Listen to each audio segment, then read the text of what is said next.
The former head of British forces in Afghanistan says the UK's terror threat level should be raised to severe.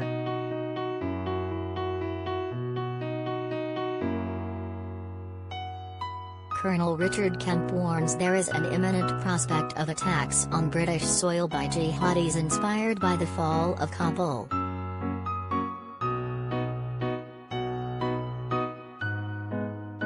Col Kemp, who has advised the government on counterterrorism, warned, "This is a direct threat to our country."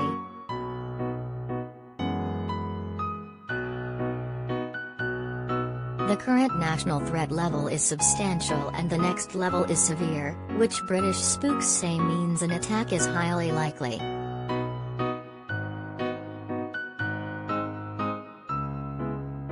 The rating is set by the Joint Terrorism Analysis Center, which works with MI5.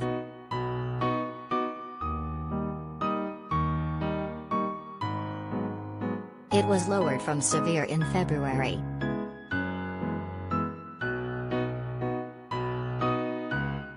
Do you agree? Have your say in the comment section.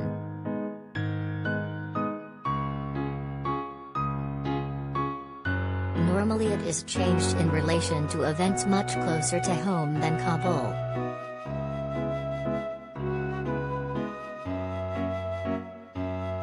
The threat level was last hiked in November, following which a spate of attacks in which 4 people were shot dead in Vienna, Austria, 3 died in a knife attack in Nice, southern France, and a teacher was murdered in Paris.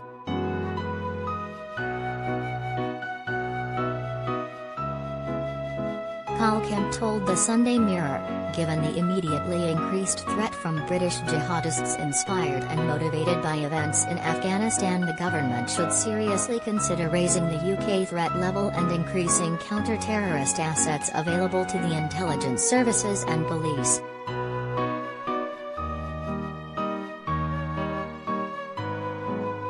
Jihadists everywhere have been celebrating the Taliban victory. This will have re-energized them, encouraged them and motivated them to strike.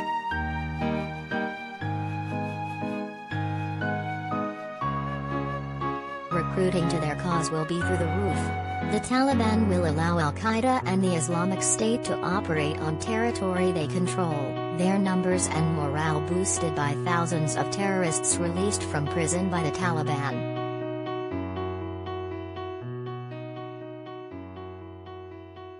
His warning comes after dire warnings of the prospect of a fresh 9/11 in the UK. And Mr. Kemp's fears were shared by the former head of MI5, Lord Evans, who warned that terrorists would be inspired by the failure of Western power in Afghanistan.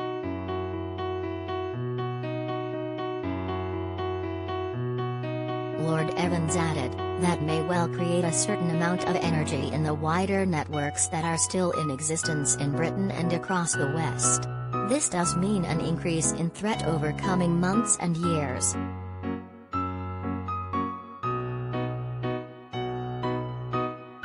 And an intelligence source added, "There has been a lot of chatter on jihadi websites and the fall of Kabul is being viewed by Islamists as an inspired victory."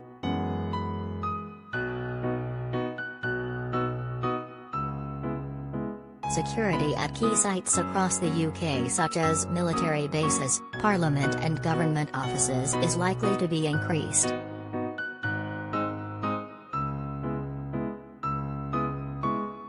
Get all the latest news sent to your inbox. Sign up for the free Mirror newsletter.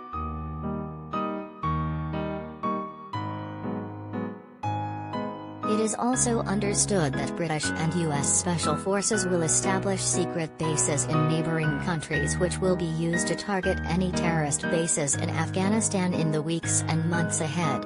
On Friday, Al-Qaeda in the Arabian Peninsula, the Yemeni branch of the terrorist organization, hailed the fall of Afghanistan.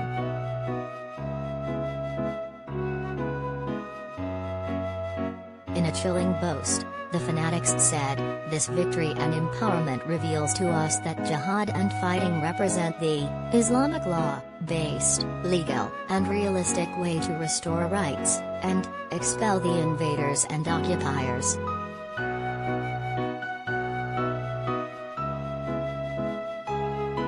As for the game of democracy and working with simple pacifism, it is a deceptive mirage, a fleeting shadow, and a vicious circle that starts with a zero and ends with it.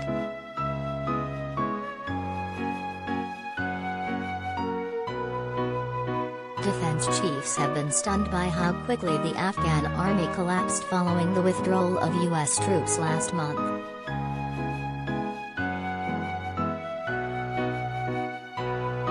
The Taliban funded its war against the Afghan National Army, as well as British and U.S. troops, by cashing in on Afghanistan's position as the largest exporter of opium in the world.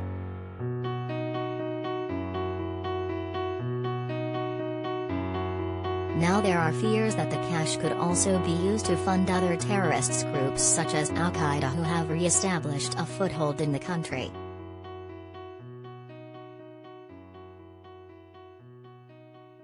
Caesar Goods, the head of the Kabul office of the UN Office of Drugs and Crime, said, the Taliban have counted on the Afghan opium trade as one of their main sources of income. More production brings drugs with a cheaper and more attractive price, and therefore a wider accessibility.